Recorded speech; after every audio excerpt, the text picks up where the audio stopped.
Rejected mail-order bride is rescued by a lonely sheriff. But she has no idea who he really is. A woman steps off the dusty stagecoach, her heart full of hope, only to be cast aside in front of the whole town. Laughter cuts like a knife. She thinks her life is over, till the sheriff takes her hand and leads her away from shame. But this lawman is no ordinary rescuer. Behind the badge lies a past darker than the gallows at midnight. A past the town whispers about, and she's about to discover. As railroad men close in, guns glint in the sun, and the church bell tolls danger. Can a broken bride and a guilty sheriff find redemption in each other before the truth destroys them both? Comment below and tell me where in the world you're joining from. And if this story made you pause for a moment, hit that subscribe button for more. The stagecoach's wooden wheels clattered against the rutted main street of Silver Creek, Colorado, sending vibrations through Aria Whitmore's tired bones. She pressed her forehead against the dusty window, watching the scattered buildings of the small town come into view. The crisp October wind whistled through the coach's worn seams, making her pull her thin shawl tighter around her shoulders. Last stop, Silver Creek. The driver called out, his voice carrying over the creak of leather harnesses and the snorting of weary horses. Aria's hands trembled as she clutched the carefully folded marriage contract in her lap. After 3 days of rough travel, her neat appearance had wilted like flowers in August heat. She smoothed her brown hair, tucked loose strands back into her simple bun, and straightened her travel-worn dress. The stagecoach lurched to a halt in front of the depot, where a small crowd had gathered. Aria's heart quickened. Among them would be Thomas Fletcher, the rancher who had answered her advertisement in the Matrimonial Gazette. His letters had promised a respectable home and a fresh start. Far from the whispers that had followed her in Boston after her father's financial ruin. The driver opened the door, and Aria descended carefully, gripping the iron handle. The afternoon sun was bright, making her squint as she searched the faces before her. A tall man stepped forward from the crowd, and her breath caught. This must be Thomas Fletcher. But the moment their eyes met, his expression changed. His lip curled as he looked her up and down, taking in her plain features, her faded dress, her single trunk of belongings. This is what answers my advertisement. His voice carried across the depot platform, sharp with mockery. I asked for a proper wife, not some pale, scrawny thing without even a dowry to recommend her. Laughter rippled through the crowd. Someone whispered, "Guess beggars can't be choosers, after all." Another voice added, "Looks more like a schoolmarm than a rancher's wife." The blood rushed to Aria's cheeks, and the ground seemed to tilt beneath her feet. She had used the last of her savings for the stagecoach ticket, believing in the promise of a new life. Now that dream crumbled like dry earth in her hands. Her trunk slipped from her trembling fingers, landing with a heavy thud on the wooden platform. As she reached to steady herself against a post, a shadow fell across her path. The cruel laughter died away. That's enough. The voice was quiet, but carried the weight of authority. Aria looked up to see a tall man in a sheriff's badge standing between her and Thomas Fletcher. His presence seemed to fill the space. Though he hadn't raised his voice or made any threatening moves, Miss Whitmore will be treated with respect.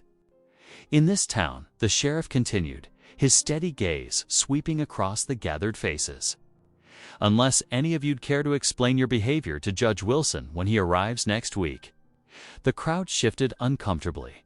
Thomas Fletcher's face darkened, but he stepped back, muttering under his breath.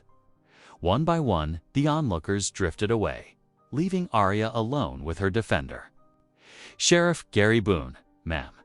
He touched the brim of his hat, then bent to pick up her trunk with ease. "If you'll allow me, I have a suggestion for your lodging situation." Aria nodded, not trusting her voice. She followed him down the street, passing the general store and the telegraph office. The sheriff's steady footsteps and the solid presence of his broad shoulders ahead of her, helped steady her racing heart. They stopped at a two-story building with a sign reading Sheriff's Office over the door. A set of stairs led to a modest apartment above.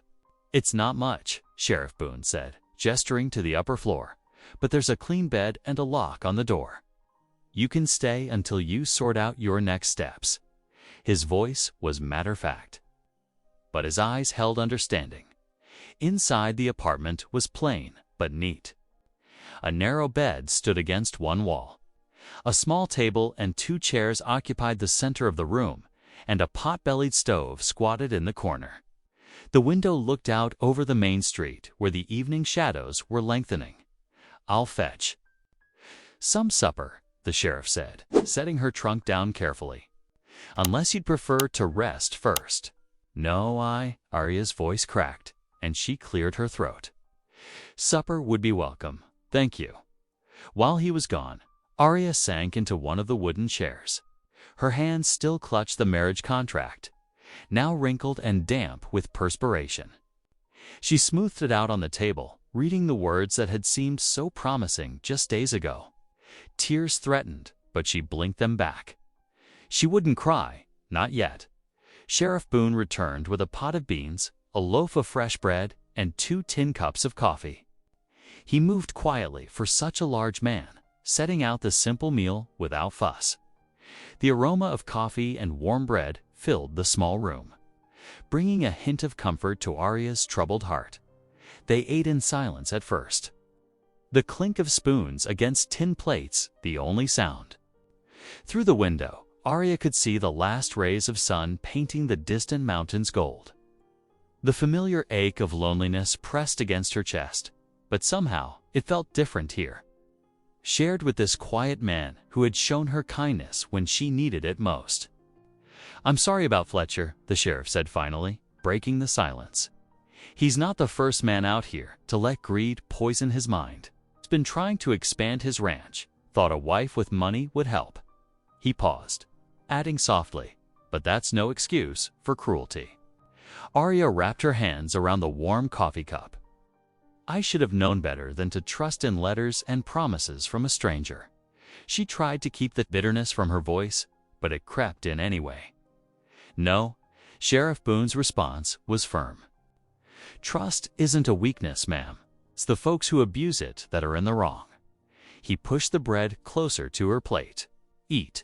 Tomorrow's soon enough to worry about what comes next." As they finished their meal, Arya noticed details about her host she had missed before. The way his eyes seemed to hold shadows of their own. The careful precision with which he moved, like a man used to measuring every action. The slight softening of his expression when he spoke quietly, revealing a gentleness beneath his reserved exterior. The lamp cast a warm glow over the simple room as night settled outside. For the first time since stepping off the stagecoach, Arya felt her shoulders relax slightly. She was still alone in a strange town, her future uncertain. But in this moment, watching the sheriff gather the dishes with his methodical movements, she felt something she hadn't expected to find today. Small spark of dignity restored. "Much obliged," she said softly as he turned to leave for the night. "For everything." He paused at the door, his hand resting on the frame. "Get some rest, Miss Whitmore. Dawn comes early in these parts." With a slight nod, he descended the stairs, his boots making solid sounds on the wooden steps. Arya sat for a long while in the lamplight, listening to the unfamiliar sounds of the frontier town settling into evening. Somewhere in the distance, a coyote called to the rising moon. Below, she could hear the sheriff moving about in his office, the occasional scratch of his pen on paper. The sound was oddly comforting, a reminder that she wasn't completely alone in this vast, unknown territory. Morning light crept through the small window, painting golden stripes across Arya's borrowed bed. She blinked awake, momentarily confused by the unfamiliar ceiling beams above her. The events of yesterday rushed back the cruel rejection, the sheriff's quiet intervention. This spare but clean room above the jail. The floorboards creaked softly as she rose, smoothing her wrinkled dress. Through the window, she caught sight of Sheriff Boone in the yard behind the building. He moved with careful purpose around his horse, his routine clearly as familiar as breathing. The bay stallion nickered softly as Gary checked each hoof, ran practiced hands down its legs, and adjusted the saddle with gentle precision. There was something soothing about watching this quiet ritual. No wasted motion, no harsh words, just man and horse in the cool dawn air, steam rising from their breath. Arya noticed how the sheriff's stern features softened when he spoke low to his mount. The less holders seemed to carry less weight in these private moments. The smell of coffee drifted up from below, pulling her from her observations. In the small kitchen area, she found a pot brewing on the stove. Without hesitation, she reached for the bread knife and the fresh loaf on the counter. "You don't need." "To do that," Sheriff Boone said from the doorway, removing his hat. "I insist," Arya replied, continuing to slice the bread. "It's the least I can do for your kindness." She moved surely around the tiny kitchen, finding cups, heating more coffee, straightening things as she went. The work felt good, purposeful, normal. They ate breakfast in companionable quiet, broken only by the clink of cups and the distant sounds of the town coming to life. When Gary stood to begin his morning rounds, Arya gathered her shawl. "I'll walk with you, if you don't mind," she said. "I should face the town properly." Something like approval flickered in his eyes as he nodded. The morning air was crisp as they walked down the main street. Arya felt the stares, heard the whispers start as soon as they passed the general store. That mail-order bride's still here, living above the jail with the sheriff. Ain't proper, a single woman staying with him. Arya lifted her chin, though her cheeks burned. She matched her steps to Gary's steady pace, refusing to hurry past the onlookers. His presence beside her felt like a shield, though he said nothing about the muttered comments at the blacksmith's shop. Sarah Miller looked up from sweeping the front step. Unlike the others, her smile was genuine as she set aside her broom. "Miss Whitmore, isn't it?" she said warmly. "I'm sorry about yesterday." Thomas Fletcher showed his true colors, and good riddance to him. She glanced at the sheriff with respect. "You're welcome to stop by any time for tea, if you'd like company." "Thank you, Mrs. Miller," Arya replied, touched by the simple kindness. "I'd like that very much." The moment of warmth was short-lived. As they passed the bakery, Mrs. Peterson's sharp voice carried clearly through the open door. "Well, it isn't the rejected bride making herself at home with our sheriff. Some women have no shame, throwing themselves at the first man who shows them attention." Arya's steps faltered, but Sheriff Boone's hand touched her elbow briefly, steadying her. "Mrs. Peterson," he called out, his voice carrying just enough edge to make the woman step back from her door. "I trust you're not too busy to help with next Sunday's church social." "Miss Whitmore has offered to assist with the children's lessons." The baker's mouth opened and closed without sound, caught off guard by his calm response. Arya felt a small surge of satisfaction as they continued walking. As the day wore on, Arya found ways to make herself useful. She straightened the jail's sparse office, organized the wanted posters, and even helped the sheriff draft a clearer version of his monthly report to the territory marshal. If some townspeople watched with disapproving eyes, well, she had weathered worse storms than their gossip. Evening found her in the upstairs room, a lamp burning low as she worked on mending a tear in one of Gary's shirts. The familiar task was soothing, each careful stitch a small act of gratitude for his protection. Without really planning to, she began reading aloud from her worn Bible, the words filling the quiet space. "Though I walk through the valley of the shadow of death, I will fear no evil, for thou art with me." Single quotes, a slight movement caught her eye. Sheriff Boone stood in the doorway, leaning against the frame. How long he had been there, she couldn't say, but something in his expression made her continue reading. The familiar verses seemed to soften the edges of the room's emptiness, creating a pocket of peace in their shared solitude. But even as Arya read, she caught fragments of conversation drifting up from the street below. Two men, their voices low but clear in the evening quiet. Sheriff seems mighty protective of that woman, reckons she knows about his past. Those vigilante days. Heard Telly rode with a rough crowd before he took the badge. ... Some scenes don't wash clean. Badge or no badge ... Arya's voice wavered slightly, but she kept reading, pretending not to notice how Gary's shoulders had tensed at the words from below. The lamplight caught the shadows in his face, deepening them.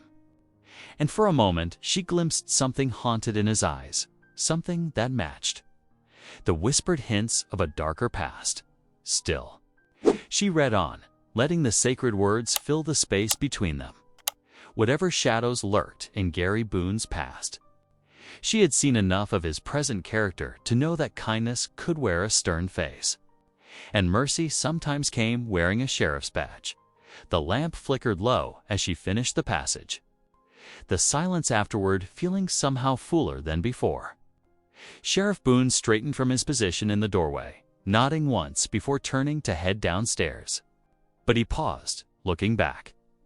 "Thank you," he said quietly, "for the mending. And the reading, it wasn't much, those few words.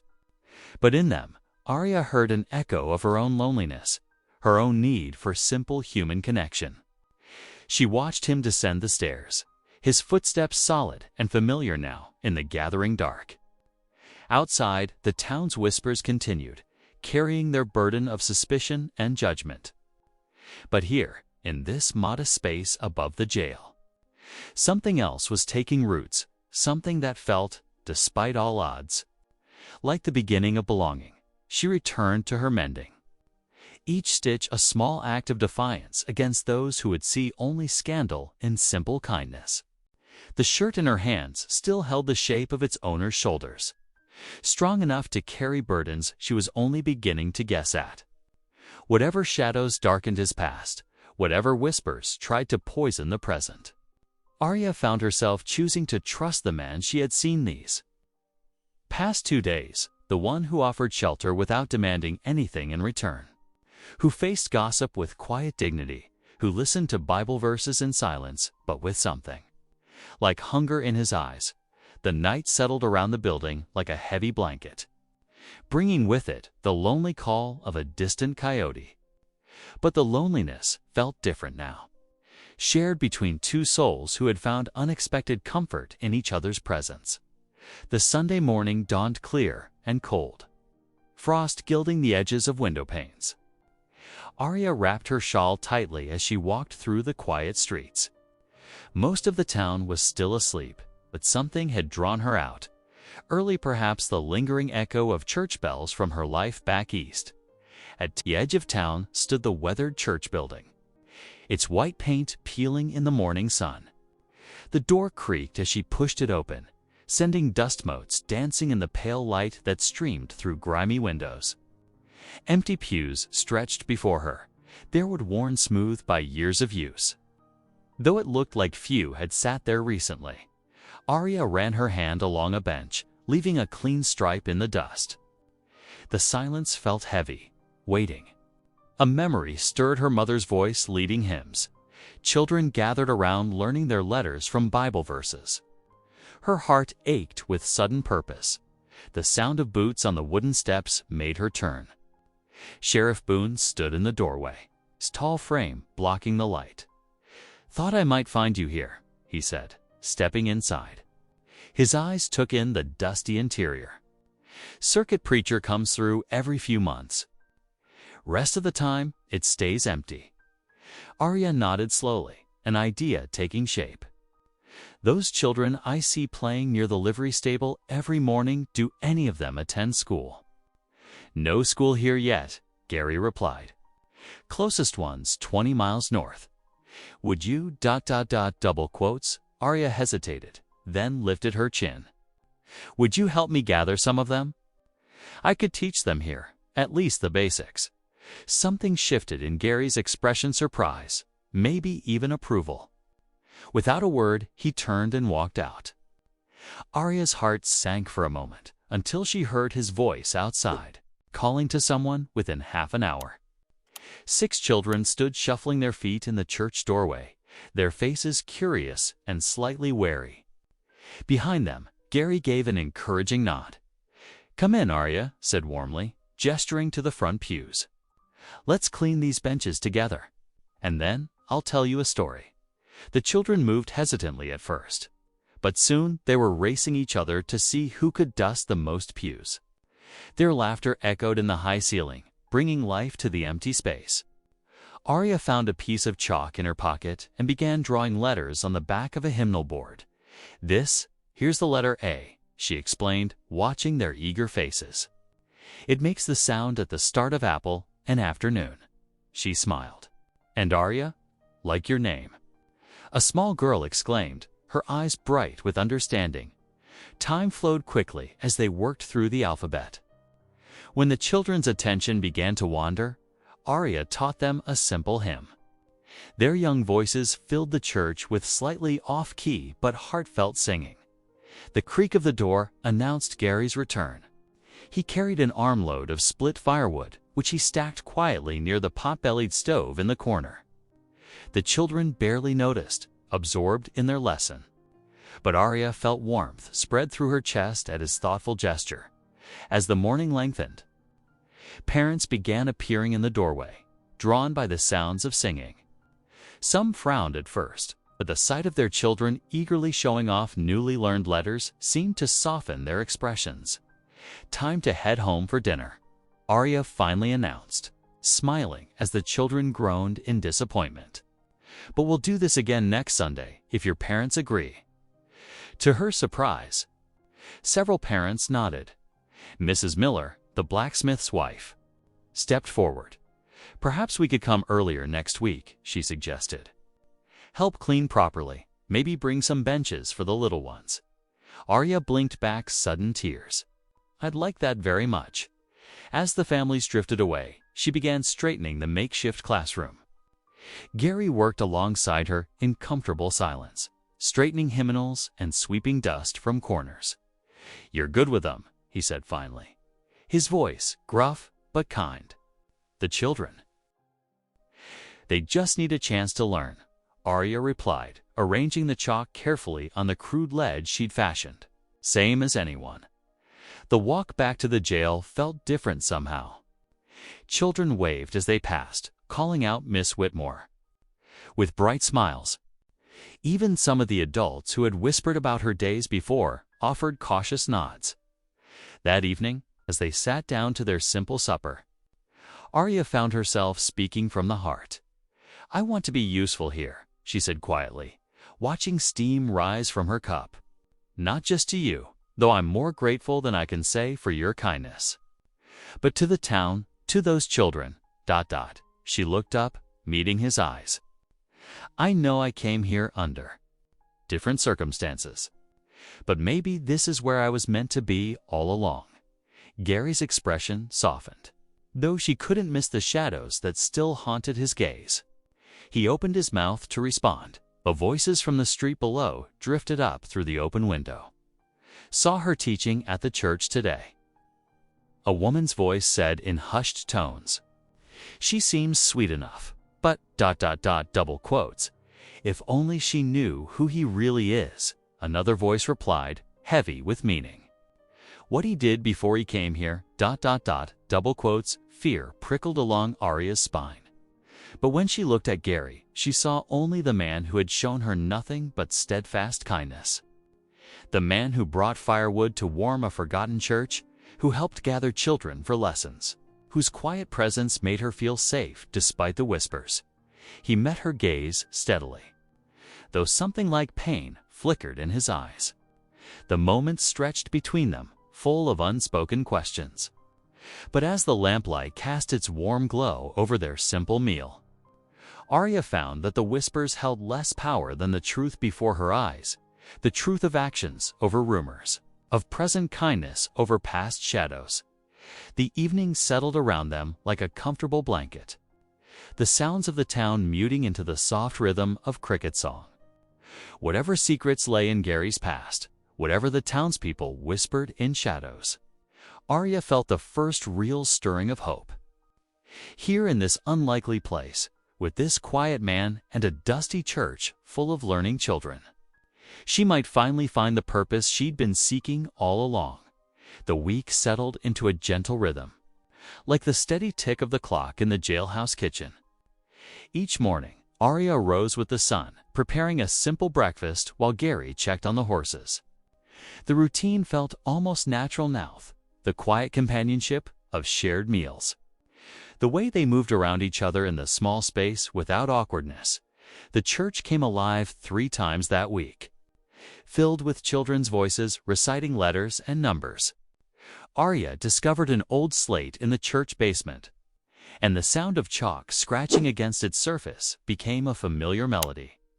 Some mothers began lingering after dropping off their children, first watching from doorways, then slowly taking seats in the back pews. "My John's reading better already," Mrs. Peterson said one morning, her weathered face brightening. Recognized his PA's name on a feed sack yesterday, but beneath the surface warmth, Arya sensed undercurrents of tension. Whispers still followed her through town, dying to murmurs when she passed. She caught fragments of conversations about Gary, hints of violence, of dark deeds done years ago. The townsfolk were polite enough when speaking to him directly, touching their hats and nodding respectfully. But their eyes held shadows of doubt. That Wednesday afternoon, while Arya was washing dishes from lunch, the telegraph in the jail office began clicking rapidly. She heard Gary's boots on the wooden floor as he moved to receive the message, followed by a long silence. When she stepped into the office, drying her hands on her apron, she found him standing at the window, his shoulders tense. The yellow telegraph paper crumpled slightly in his grip. "Bad news?" she asked softly. Gary turned, his expression carefully controlled. "Railroad's sending an agent. Due tomorrow or the next day? Is that unusual?" Could be. He smoothed the telegram against his desk. "They're looking to build a new depot. Means they'll be buying land." His pause held weight. "Or taking it." Arya waited, sensing there was more. The late afternoon sun slanted through the window, casting long shadows across the office floor. The jail sits on land that wasn't properly claimed when it was built. Gary finally continued. Town was smaller then, growing fast. Things weren't always done proper. He ran a hand through his hair. Railroad might have their eye on this spot. Understanding dawned. This wasn't just about the jail, it was their home, the quiet sanctuary they'd built together over these weeks. Arya watched weariness settle over Gary like a heavy coat. "Let me help," she said firmly. "There must be something we can do. Papers to find, people to talk to." Gary shook his head. "This ain't your fight. It became my fight the day you offered me shelter." Arya squared her shoulders. "I'm making stew for supper. We can talk more then." The kitchen filled with the rich smell of beef and vegetables as twilight gathered outside. Arya added extra pepper to the pot, remembering how Gary seemed to prefer it that way. When she set the steaming bowls on the table, she noticed how the lamplight softened his features, making him look younger. Less burdened, they ate in comfortable silence for a while. But Arya had been gathering her courage all afternoon. "Can I ask you something?" She finally ventured. Gary looked up, wariness crossing his face. "These whispers about your past, ... She kept her voice gentle. "I don't need to know everything, but maybe if you shared a little, it would help me understand what we're facing." The silence stretched so long she thought he wouldn't answer. Then, slowly, he set down his spoon. "Mistakes were made long ago," he said, each word measured carefully. "Things I ain't proud of. People got hurt." He stared into the middle distance. "That's why I took this badge. Trying to make things right." Arya wanted to press further, but his expression warned against it. Instead, she reached across the table and briefly touched his hand. "Thank you for telling me that much." After supper, while Gary made his evening rounds, Arya knelt beside her bed. The floorboards were smooth beneath her knees, worn by years of use. She clasped her hands and closed her eyes. "Lord," she began softly, "grant us strength for what's coming. Help me be useful in this place you've led me to." She paused, choosing her words carefully. "Watch over Gary, whose heart carries burdens I don't understand. Guide this town through whatever trouble the railroad brings." A slight creak made her look up. Gary stood in the doorway, his expression unreadable in the dim light. But something in his stance told her he'd been listening and that her words had reached past his careful defenses. "Good night, Arya," he said quietly, turning away. But she caught a glimpse of something in his eyes, perhaps hope, or gratitude, or a mixture of both. The night settled around the jailhouse like a thick blanket. Somewhere in the distance, a coyote called, its lonely voice echoing off the hills. Arya lay awake for a long time, thinking about land deeds and railroad agents, about mistakes and redemption, about the way Gary's eyes had softened when she prayed for him. Tomorrow would bring its own challenges. But for now, in this quiet moment, she felt oddly at peace. Whatever shadows haunted Gary's past, whatever the railroad threatened to take from them, they would face it together through her window. She could see stars scattered across the dark sky like diamonds on velvet. The same stars that had guided her here, to this unexpected home with its quiet sheriff and his unspoken burdens. She said one final prayer before sleep claimed her, not for herself this time, but for the man whose kindness had saved her, and whose past now threatened to unravel the life they'd begun to build. The morning sun glinted off polished boots as three figures strode down the dusty main street.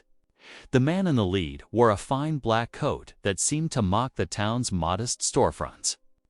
Behind him, two rough-looking men swaggered, gun belts riding low on their hips. Arya watched from the jailhouse window as townsfolk scurried out of their path. The blacksmith set down his hammer, and Mrs. Peterson hurried her children inside the general store. Even the usually boisterous saloon fell quiet. "Railroad men," Gary said quietly beside her. His hand rested near his badge, thumb brushing the worn silver star. The door burst open without a knock. Sunlight poured in around the tall figure of the land agent, casting his shadow across the wooden floor. His smile was as sharp as a new razor. "Sheriff Boone." The man removed his hat with practiced courtesy. "Mr. Crowell, representing the Denver and Rio Grande Western Railroad Company." He glanced dismissively at Arya. "And this would be ... Miss Whitmore," Gary answered, his voice level. "She's staying here while teaching at the church." Crowell's eyebrows lifted. "How charitable of you, Sheriff." The words dripped with insinuation. Behind him, his hired guns smirked.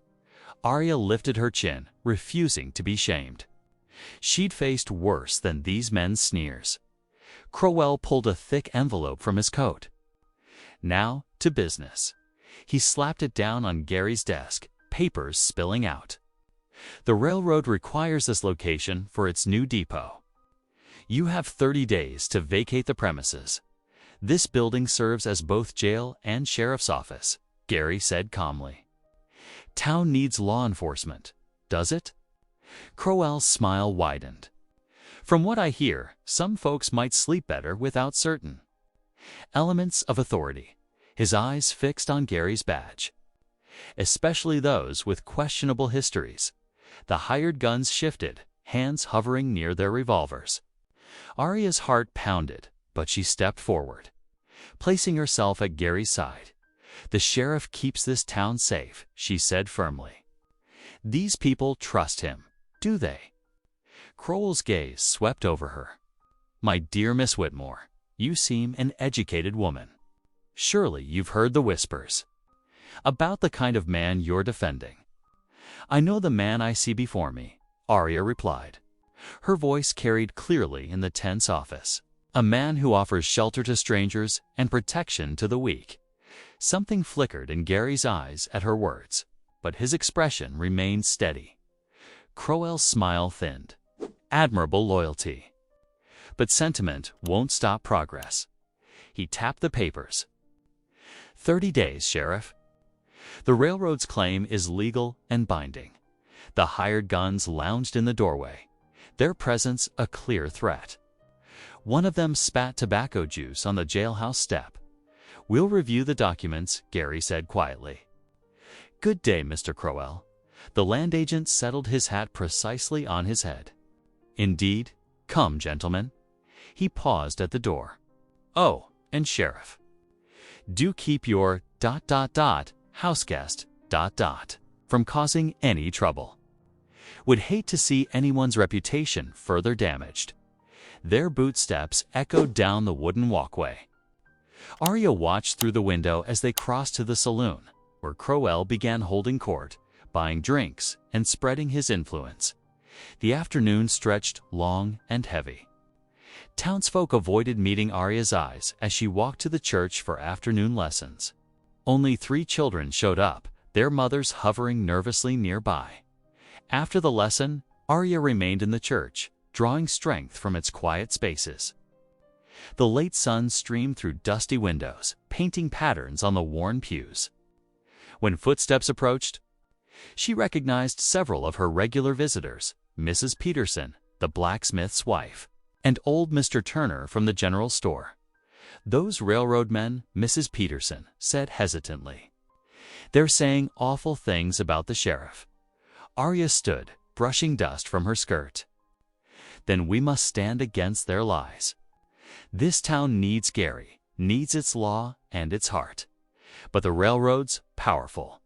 The blacksmith's wife whispered.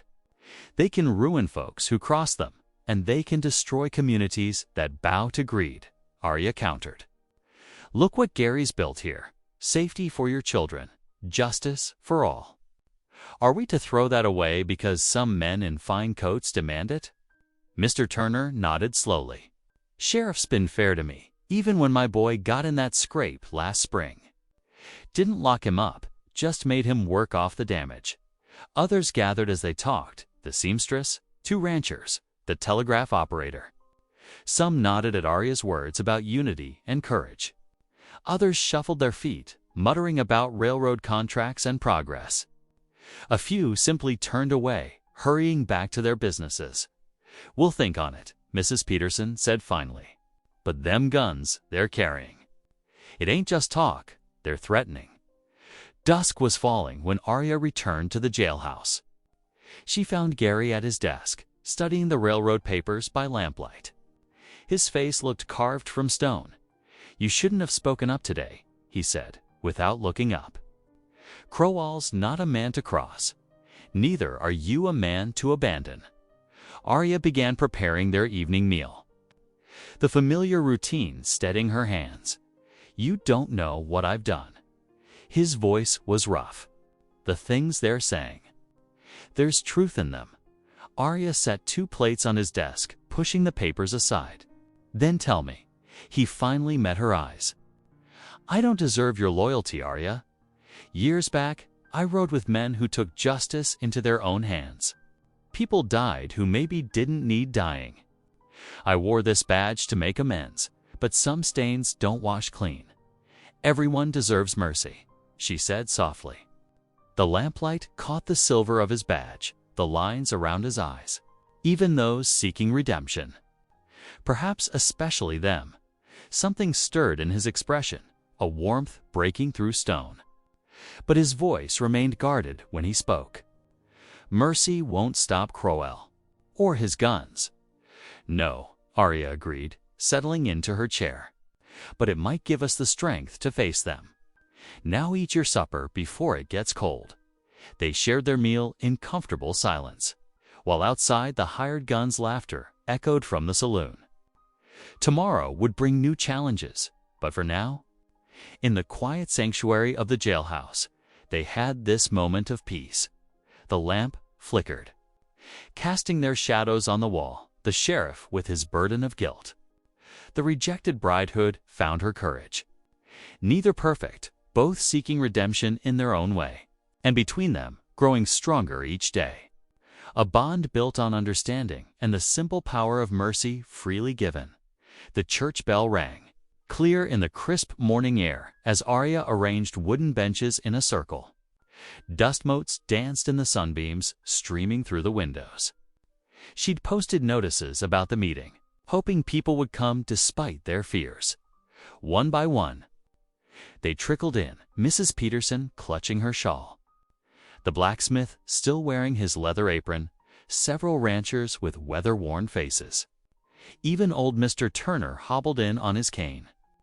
Gary stood quietly by the door, watching the street through the window. "Thank you for coming," Arya began, her voice steady. "I know many of you are worried about the railroad's plans. Ain't just plans anymore," the blacksmith growled. "Crowell's been showing papers all over town, talking about progress and prosperity." Mrs. Peterson nodded. "Says the depot will bring more business, more opportunities. At what cost?" Arya asked. She pulled out several sheets of paper. "I've drafted a petition. It explains how moving the jail would harm law enforcement. How this location's been serving the community for years. Can't fight the railroad." Someone muttered from the back. "We can try," Arya insisted. "Together. Those who can't write, I'll help you make your mark. Those who can, please take these copies to your neighbors." She moved among them, answering questions, guiding rough hands that weren't used to holding pens. The scratch of nibs on paper filled the quiet church. Outside, one of Crowell's hired guns lounged against a hitching post.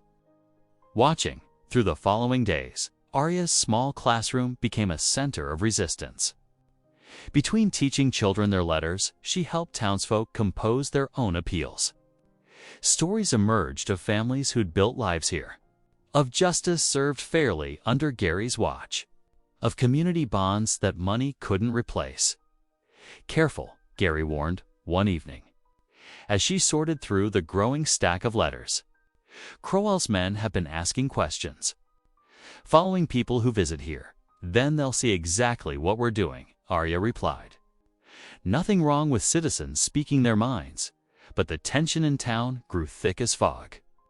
The hired guns took to lounging in the saloon, their boots propped up as they watched Gary make his rounds. Their hands never strayed far from their revolvers. One afternoon, as shadows lengthened across the street, 3 children lingered after Arya's lesson. They were helping her clean the chalkboard when their mothers didn't appear at the usual time. "Miss Whitmore," little Sarah Peterson asked, "could we help you make supper? Mama says you cook for the sheriff now." Arya glanced at their hopeful faces, then at Gary standing in the doorway. His expression softened almost imperceptibly. "I reckon we could use some help," he said quietly. They walked to the jailhouse together, the children skipping ahead.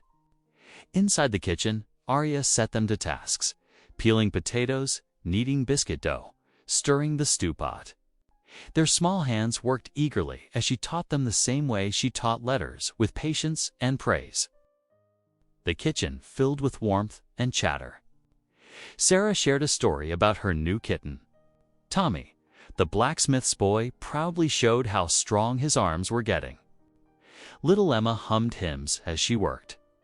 When their mothers finally arrived, wringing their hands with worry about the late hour, they found their children seated at the sheriff's table, saying grace over steaming bowls of stew. Gary had pulled extra chairs from his office. Arya's fresh biscuits filled the air with the scent of home. "Join us," Arya invited. "There's plenty." The women hesitated, glancing at each other. Then Mrs. Peterson smiled. "Smells too good to refuse." More chairs appeared. Bowls were passed. The children's laughter echoed off the jailhouse walls, transforming the austere space. After the meal, they gathered around Arya at the small piano in the corner. Her fingers found the hymn keys, and their voices rose together, young and old. Uncertain at first, then stronger. "Amazing Grace. How sweet the sound, ... through the window. The first snow of the season began to fall, dusting the street in white.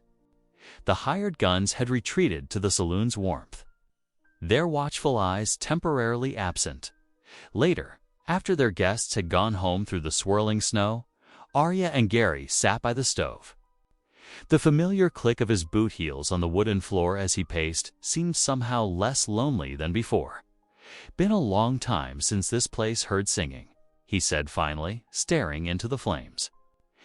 "Not since ... double quotes," he trailed off, his shoulders tense. Arya waited, her hands folded in her lap. The snow fell harder outside, muffling the town's night sounds. "I appreciate what you've done here," he said, instead of continuing. His voice was rough with emotion, bringing warmth back, making it feel like ... He gestured vaguely at the kitchen, where dishes were stacked neatly, where children's laughter still seemed to linger.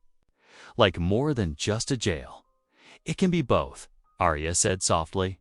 "A place of law and a place of mercy."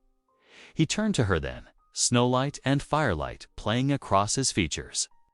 For a moment, she thought he might finally share the burden that weighed so heavily on him. But he only nodded, something vulnerable in his eyes. "Thank you," he said simply. For all of it, Arya smiled, understanding what he couldn't yet say. Outside, the snow continued to fall, covering the town in clean white, while inside the jailhouse, warmth and hope had taken root. The letters and petitions lay stacked on Gary's desk, waiting to be sent.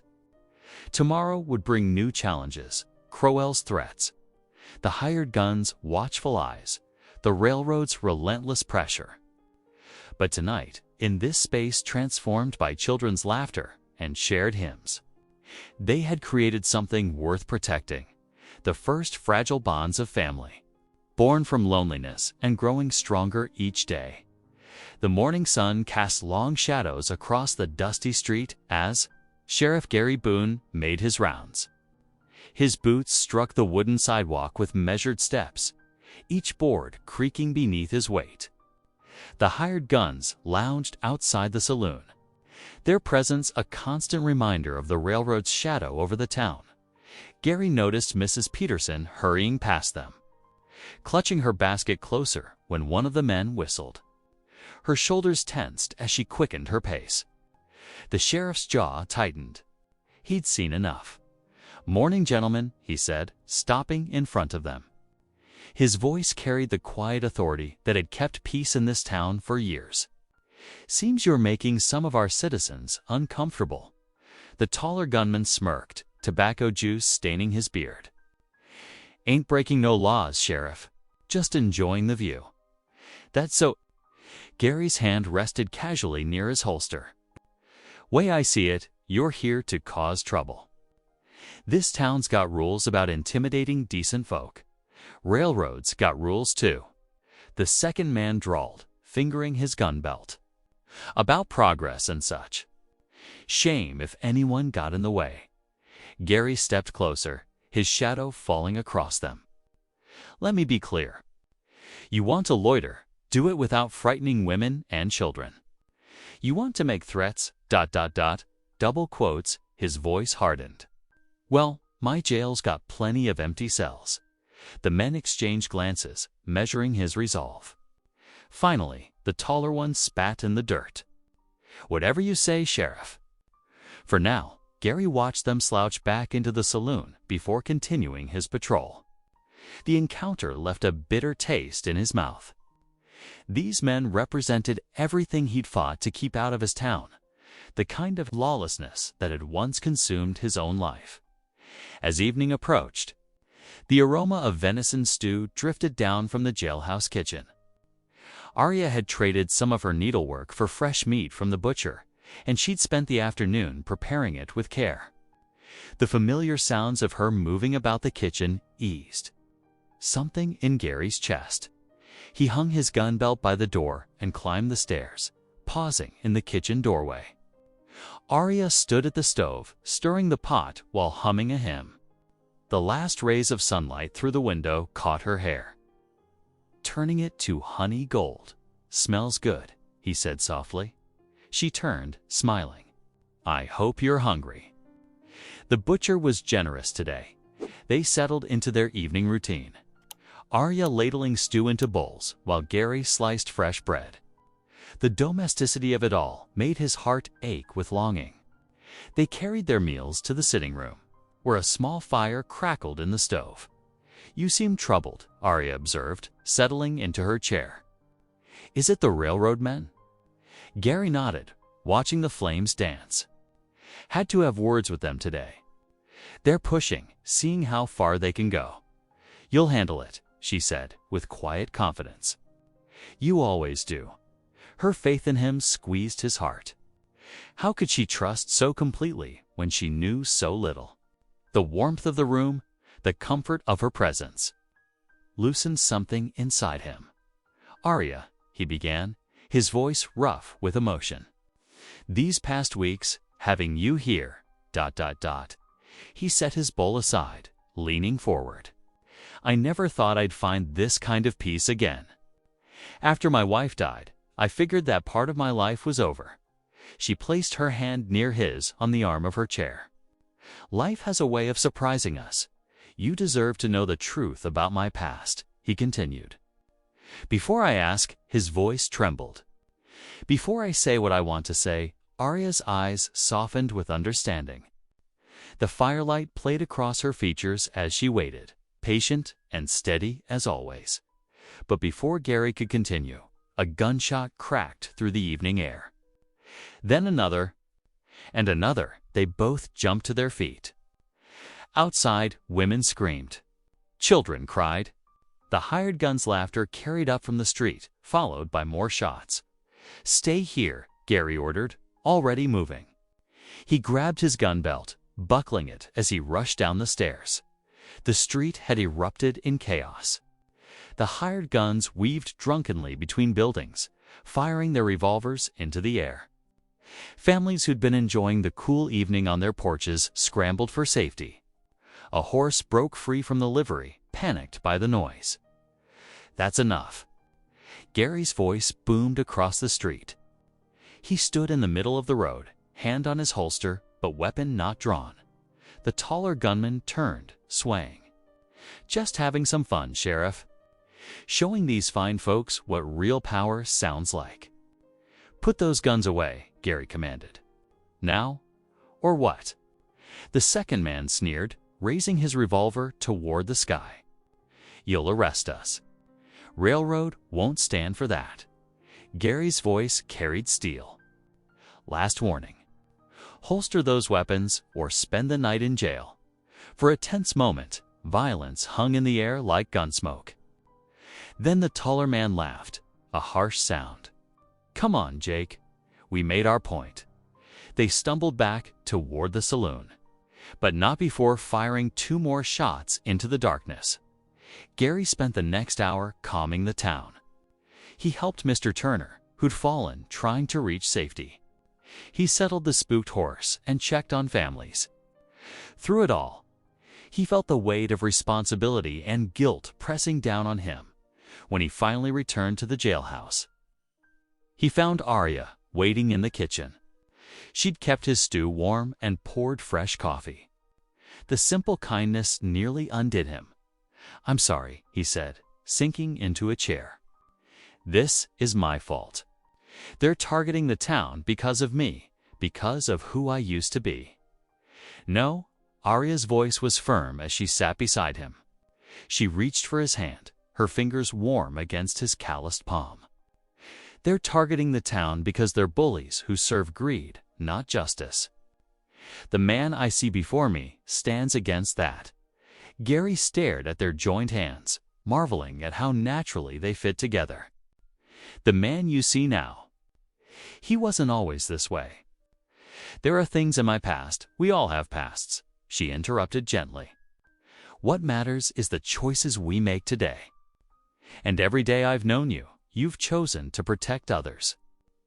To serve with honor, he lifted his gaze to meet hers, finding no judgment there, only understanding. And something deeper, something that made his heart race despite the evening's troubles. The fire had burned low in the stove. Outside, the town settled into an uneasy quiet. But here in this kitchen, with Arya's hand in his and her faith surrounding him like a shield, Gary felt the walls around his heart beginning to crumble. They sat together in comfortable silence, neither willing to break the intimacy of the moment. Their half-eaten meal lay forgotten, but something far more sustaining had taken root between them: trust, understanding, and the first delicate tendrils of love. The morning dawned gray and cold, frost crystallizing on the jailhouse windows. Arya watched from upstairs as Gary made his early rounds, his boots crunching on frozen ground. Despite last night's tension, the town seemed peaceful, deceptively so. By mid-morning, the saloon at Miller's Corner filled with its usual crowd. Crowell had taken to holding court there, buying drinks and spreading influence. Gary typically avoided the place during daylight hours, but a dispute between miners required his attention. He pushed through the batwing doors, the piano's tinny notes falling silent. Crowell stood at the bar, his tailored suit a stark contrast to the miner's worn clothing. A malicious smile spread across his face as Gary approached. "Well, if it isn't our righteous lawman," Crowell announced, his voice carrying to every corner. "Tell me, Sheriff, do you still hear them screaming? The men you helped string up near Pueblo." The saloon went deadly quiet. Gary froze mid-step, his face draining of color. "That's right, folks." Crowell turned to address the crowd. "Your trusted sheriff once rode with the Black River Regulators, a vigilante gang that dealt out their own brand of justice." He pulled a folded newspaper from his coat. 5 men lynched in '73. No trial. No mercy. Gasps rippled through the room. Someone whispered, "Sweet Jesus." A miner edged away from Gary, as if distance might protect him from this revelation. "You don't know what you're talking about," Gary said, his voice tight. "Don't I?" Crowell's smile widened. "I have witness statements.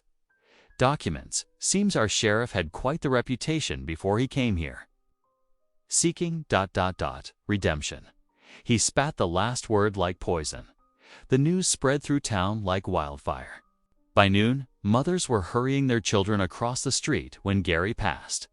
The blacksmith's wife, who'd been so kind to Arya, pulled her curtains shut at his approach. At the church, Arya waited for her afternoon students. The benches stood empty. Minutes ticked by. Finally, Mrs. Turner appeared in the doorway, clutching her shawl. "I'm sorry, Miss Whitmore," she said, not quite meeting Arya's eyes. "We've decided. That is, the parents feel. ... She twisted her hands. "The children won't be coming anymore." Arya's throat tightened. "Because of the sheriff." Mrs. Turner nodded miserably. "We can't risk. I mean, if what they're saying is true, ... You know, Gary," Arya protested. "You've seen his heart, his dedication to this town. We thought we knew him." Mrs. Turner backed away.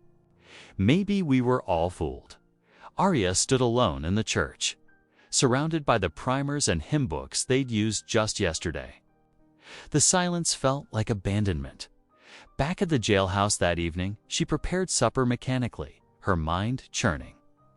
The beans bubbled on the stove, forgotten until their scorched smell filled the kitchen. She was scraping the pot when Gary's heavy tread sounded on the stairs. He paused in the doorway, hat in hand. The weight of the day showed in every line of his face.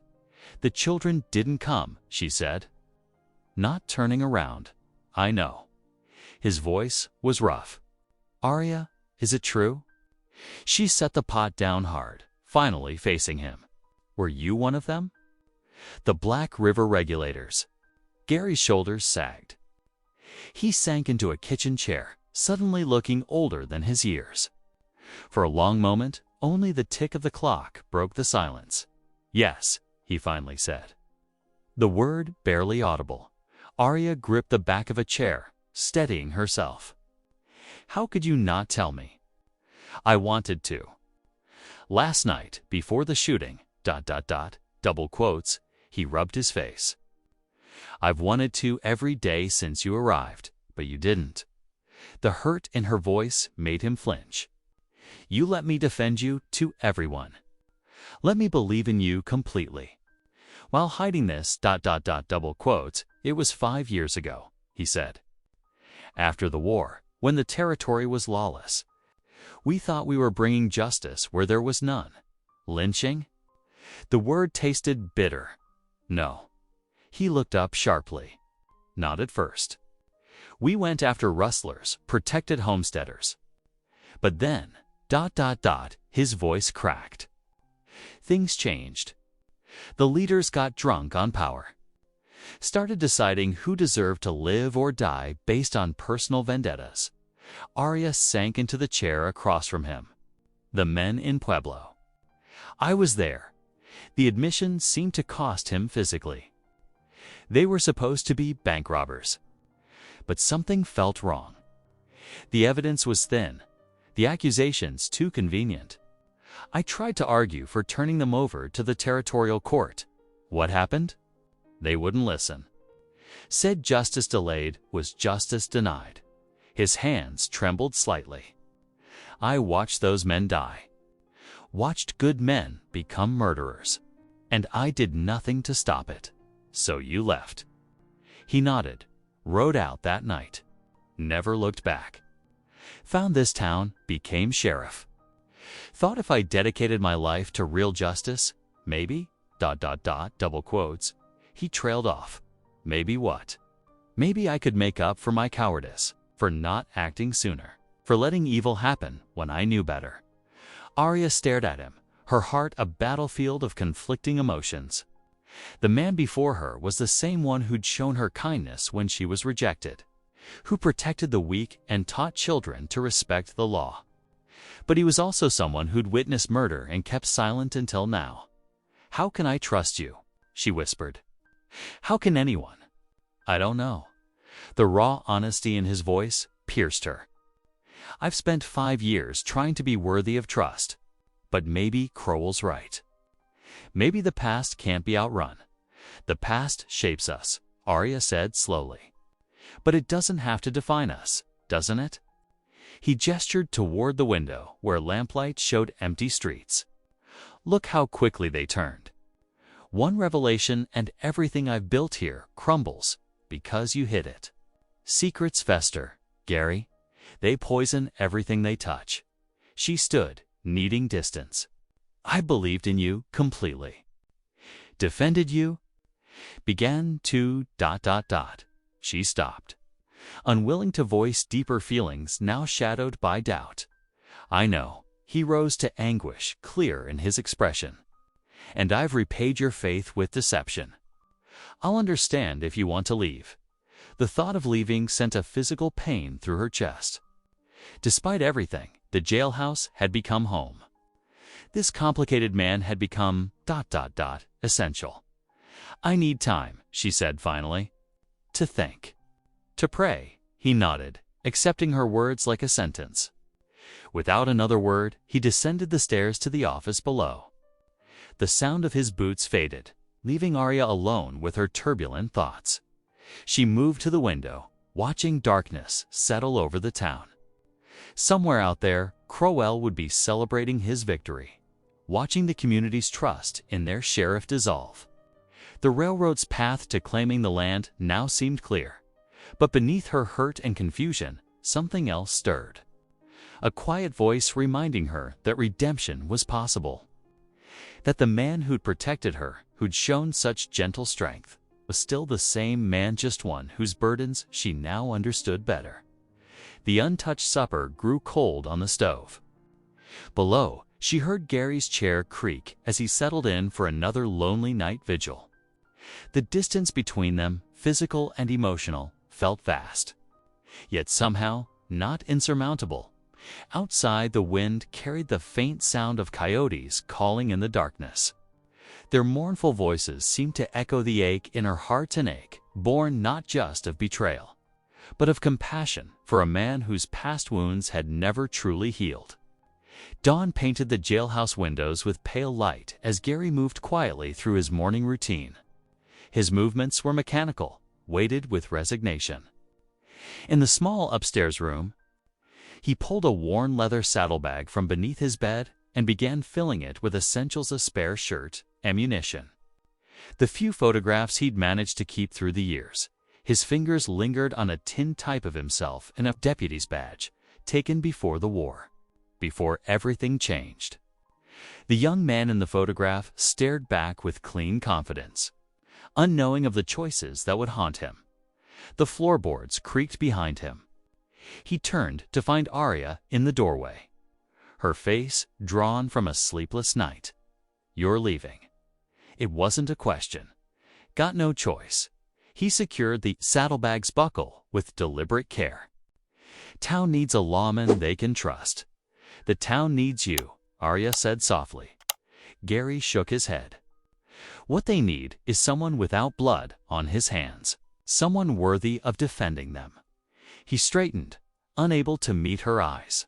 "Someone worthy of you, Gary." "I've been living on borrowed time," he cut in, trying to wash away old sins with new deeds. "But some stains don't wash out." The morning light caught the silver threading through his dark hair, reminding Arya of how the years of carrying this burden had aged him. "I'll do my morning patrol," he continued, voice rough. "Then ride on. Maybe find some place where my past can't hurt anyone else." Arya watched him check his gun belt, saddle his horse, and ride out, teach motion heavy with finality. Tears burned her eyes as his figure disappeared down the dusty street. The jailhouse felt hollow without his presence. She moved through the rooms they'd shared, touching familiar objects, his coffee cup still on the table, his spare boots by the door. Simple things that had become part of home. Unable to bear the emptiness, she walked to the church.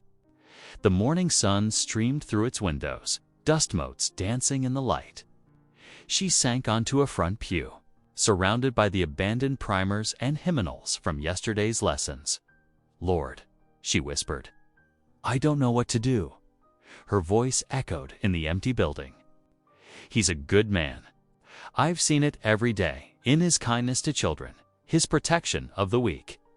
She wiped her eyes. "But he kept such darkness hidden. How can I trust him again?" The silence held no immediate answers. She thought of her own journey west, of dreams shattered and reformed, of second chances. "Maybe," she continued softly, "that's what mercy means. Seeing past the darkness to the light, struggling to shine through." The morning wore on. She lit the stove, warming the church against autumn's chill. Her fingers traced the worn pages of her Bible, finding comfort in familiar verses about forgiveness and redemption. Around noon, voices drew her to the window. Outside, Crowell stood with his hired guns in the shadow of the saloon. Their heads were bent close, faces intent. One of the gunmen gestured toward the church, and Crowell nodded with a satisfied smile that sent chills down Arya's spine. She retreated to a back pew, heart pounding. What were they planning? Without Gary's protection, the town felt suddenly vulnerable. She thought of the children who'd filled these benches with song and laughter, of the families who'd found hope here. The afternoon light slanted golden through the windows as Arya knelt in prayer. "Lord, give me wisdom," she pleaded. "Show me how to help him see that his past doesn't define him." She remembered Gary's gentle hands helping children mount their ponies, his quiet strength facing down troublemakers, his patient teaching of young deputies, the way he'd offered shelter when she had nowhere else to go. "The measure we use to judge others," she whispered, "will be measured against us." The verse came to her like a revelation. How many times had she hoped for forgiveness in her own life, for understanding when she fell short? Outside, a horse nickered. She looked up to see Gary riding past on patrol, his shoulders bowed under invisible weight. The sight of him stirred something deep in her heart, not just affection, but understanding. He tried to atone for his past through years of service. Maybe it was time someone helped him see that redemption was possible. She rose, determination replacing uncertainty. The church needed sweeping, hymn books, organizing. Small tasks that declared this place of mercy would remain open, no matter what Crowell planned. As evening approached, she heard boots on the wooden steps. Her heart leaped, thinking Gary had returned. But the voices that followed were unfamiliar. "Wait till dark," one of Crowell's men said. "Once the church burns, that schoolmarm will have no choice but to leave. Then there'll be nobody left to stand against us." "Boss says make it look accidental," another replied. Lamp tipped over, maybe. Their footsteps faded, but their words echoed in Arya's mind. They meant to destroy not just the building, but the hope it represented. The community's gathering place, the children's sanctuary. She sank onto a pew, trembling. Part of her wanted to flee, to escape before violence found her. But a stronger voice whispered that running away solved nothing.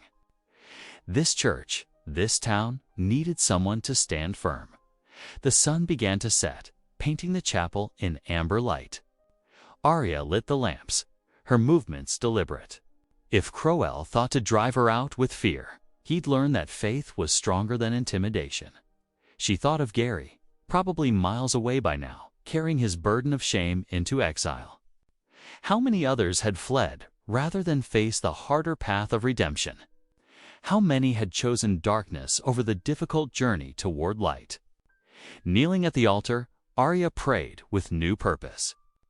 Not just for courage, but for the strength to offer forgiveness. To show Gary that mercy wasn't earned, was given freely. Like grace itself. "Lord," she whispered, "help me be brave enough to love past the hurt. To see your light in broken places. To offer the same mercy you've shown me." The chapel grew dusky around her, shadows gathering in corners. Somewhere in the growing darkness, violence waited. But here, in this moment of prayer, Arya found her answer. True justice wasn't about punishment. It was about restoration. About helping wounded souls find healing. She remained kneeling as night crept closer. Her heart full of something stronger than fear. Whatever came next, she would face it with faith that love could overcome even the deepest shadows. Through the window, she could see lamps being lit along the street. Among them, moving with familiar purpose, was Gary's figure making his evening rounds. He hadn't left after all. Despite shame and fear, something held him here, duty, perhaps, or hope. Arya rose from her knees, peace settling over her like a mantle. The path ahead was uncertain, but she knew this much. Forgiveness was a choice. Mercy was a gift. And sometimes the bravest thing you could do was simply refuse to let darkness win. Dawn broke over the Colorado mountains, painting the sky in delicate shades of pink and gold. Sheriff Gary Boone rode slowly down the main street, his horse's hooves clicking against packed dirt. The morning air felt heavy, charged with an unnatural stillness that made the hair on the back of his neck stand up. Something wasn't right. He'd spent the night patrolling the outskirts of town, torn between duty and the urge to flee. But every time he'd thought of riding away, Arya's face appeared in his mind, her quiet strength, her unwavering faith. It anchored him here, even as shame gnawed at his heart. The church came into view, its simple white walls glowing in the early light. Through the windows, he caught glimpses of movement, candlelight flickering, a familiar silhouette moving between the pews. Arya was already there, as she had been every morning since starting her lessons. Gary dismounted, securing his horse to the hitching post. His boots creaked on the wooden steps as he pushed open the heavy door. The scent of beeswax and lamp oil greeted him. Along with the soft sound of humming.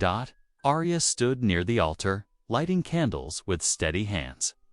Her plain dress and swept-back hair caught the golden light, making her appear almost luminous. She turned at his entrance, and the calm resolve in her eyes stopped him in his tracks. "You're still here," she said softly.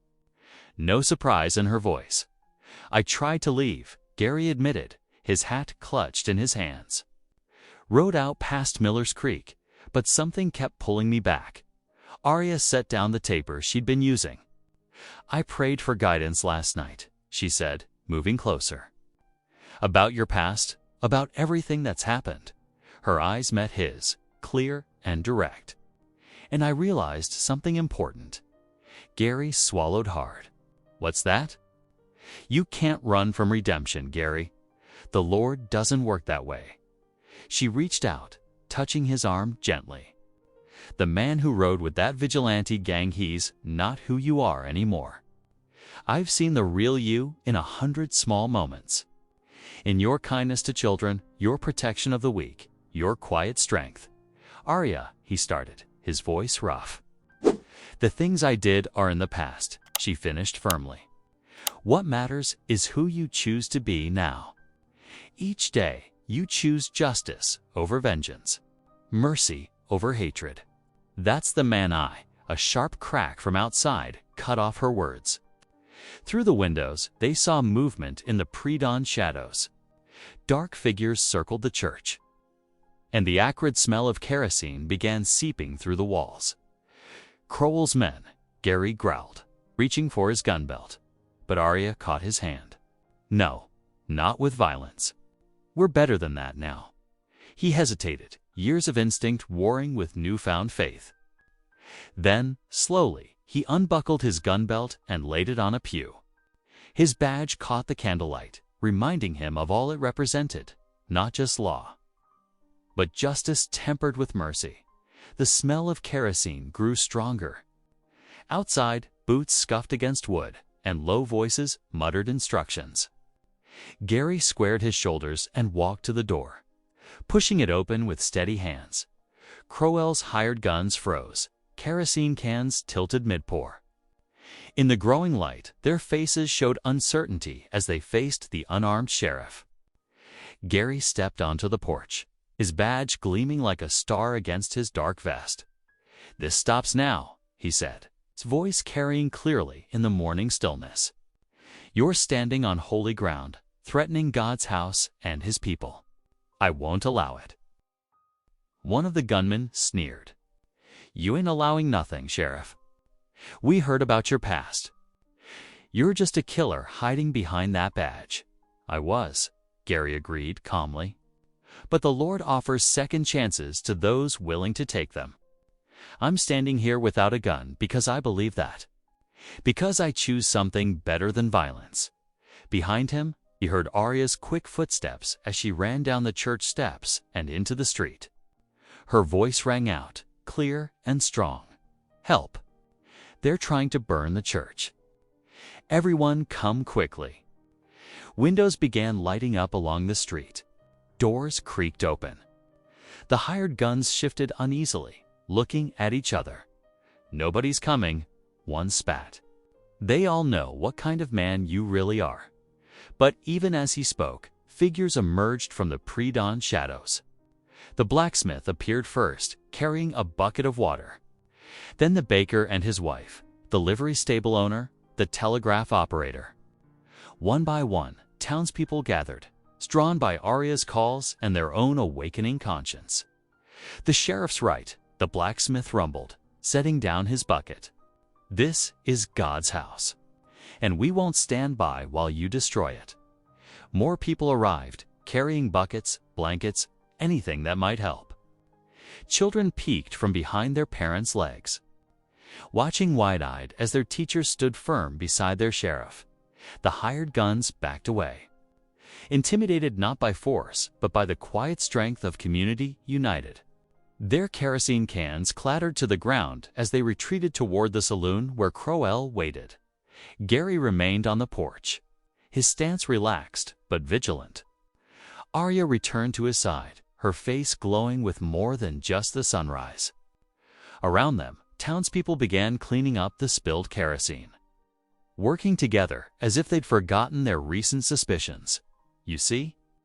Arya whispered, slipping her hand into his. Redemption isn't something you run from. It's something you walk toward, one step at a time. And you don't walk alone. Gary looked at their joined hands, then at the gathered townspeople neighbors who'd chosen to stand with him despite knowing his past.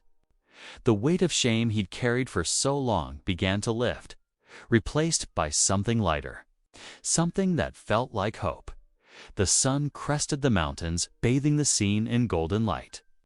Inside the church, candles still flickered on the altar, a reminder that some lights couldn't be extinguished by darkness.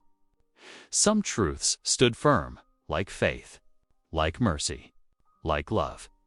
The morning air crackled with tension as one of Crowell's hired guns, the taller one with the scarred cheeks, lowly raised his revolver. The metal gleamed dully in the dawn light, its barrel wavering between Gary and the gathered townspeople. Sweat beaded on the gunman's upper lip, his confidence clearly shaken by the united front before him. Gary didn't move a muscle. He stood straight-backed on the church steps, his badge catching the early sunlight. His voice carried across the tense silence, steady and clear as a bell. This town deserves better than fear. The words hung in the air, simple but powerful.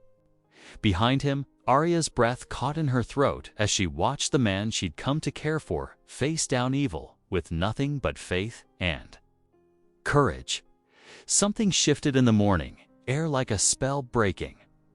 The blacksmith was the first to move, hefting his water bucket higher. Then the baker's wife stepped forward, clutching her husband's wood-cutting axe. One by one, the townspeople pressed closer, their faces set with determination. The hired gun's hand trembled slightly. His partner, the shorter man with the handlebar mustache, grabbed his arm. "This ain't worth dying for," he muttered. "Railroad money don't spend if you're dead." More townspeople emerged from side streets and buildings, carrying whatever they could find, more buckets, blankets, even garden tools. Children who usually attended Arya's lessons peeked out from behind their parents, their young faces a mixture of fear and awe as they watched their teachers stand firmly. Beside their sheriff, the hired guns began backing away, their boots scuffing in the dirt. The scarred one holstered his gun with shaking hands, his earlier bravado crumbling in the face of community solidarity.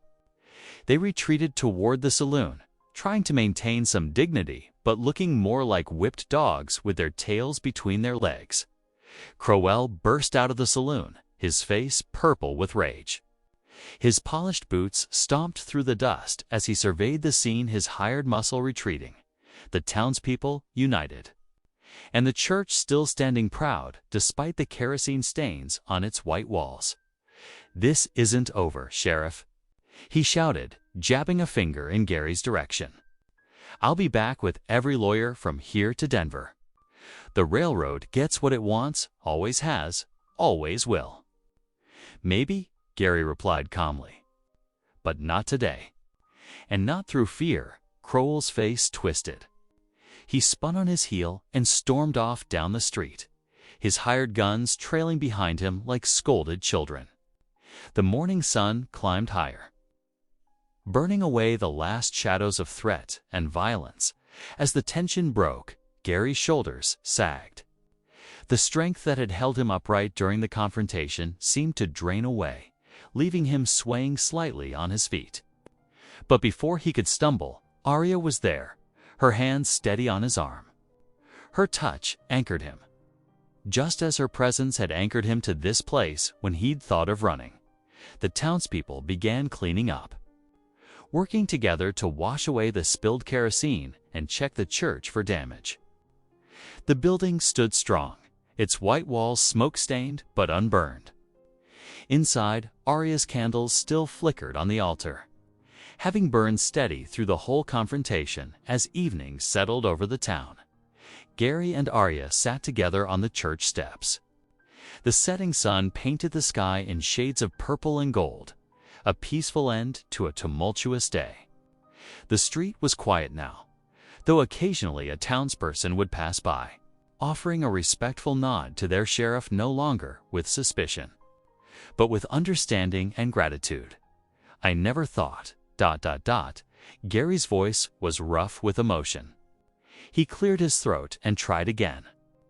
After what I did, riding with that gang, I never believed I'd be forgiven.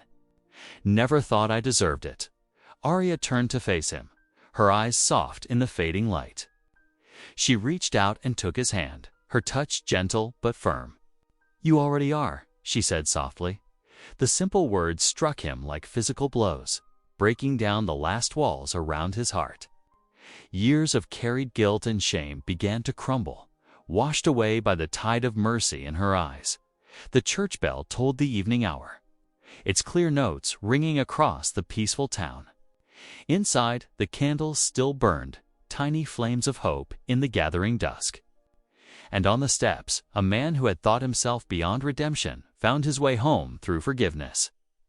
One hand anchored firmly in the grasp of the woman who had helped him believe in second. Chances. The next morning dawned clear and bright. Townsfolk who had once crossed the street to avoid Arya now stopped to shake her hand, offering warm smiles and words of gratitude. Outside the church, children gathered eagerly for their lessons, their excited chatter filling the morning air in the small pastor's study. Gary sat with his head bowed as the gentle preacher spoke of redemption. Even Paul found his way back to grace after dark deeds, the pastor reminded him, his weathered hand resting on Gary's shoulder. That afternoon, golden sunlight bathed the riverbank as Gary led Arya along the worn path. The water flowed peaceful and steady beside them. "Your faith," he said softly. "Your courage, it brought my hope back when I thought it was lost forever." They watched the sunset paint the sky in gentle hues, sharing their first truly peaceful moment in weeks. In town, whispers about the sheriff had changed to words of respect and admiration. Far down the valley, dust rose from departing horses as Crowell's men rode away, their defeat marked by their retreat. A week passed like a gentle breeze. In the freshly swept church, Gary stood before the gathered townsfolk, his badge gleaming in the morning light. "I thank you all for standing brave," he said, his voice steady and clear. "From today, I serve not just as your sheriff, but as a man answerable to God and my neighbors." The people responded with warm smiles. Mrs. Thompson offered paint for the smoke-stained walls, while the blacksmith promised new hinges for the door. That evening, in the quiet of the jailhouse kitchen, Gary and Arya sat down to a simple supper. Steam rose from bowls of fresh stew as he reached across the worn table and took her hands in his. "Before all this trouble started," he said softly, "I nearly asked you something important." His eyes met hers with renewed courage. "I won't make the mistake of waiting again." Arya's cheeks flushed pink, and tears of joy brightened her eyes as she squeezed his hands. The church bell rang clear across the autumn morning, its repaired bronze voice calling the faithful. Inside, sunlight streamed through freshly cleaned windows as Arya led the children in amazing grace, their sweet voices filling the restored sanctuary after the final hymn faded. Sheriff Gary Boone stepped forward, hat in hand. His eyes found the townsfolk's faces, seeking their approval. Then he turned to Arya, dropping to one knee before her. "No more loneliness," he said softly. "No more shame. Only a home. With you." Tears spilled down Arya's cheeks as she whispered, "Yes." The children burst into song while the congregation applauded. Pastor Miller raised his hands in blessing over them both. That evening, they shared supper in the warm glow of the kitchen lamp. No longer a lonely lawman and rejected bride, but two souls redeemed by love and mercy. Finally home. Thanks for taking a moment to feel with me. If this story reminded you of what matters, hit subscribe. I'll be here tomorrow, continuing our story.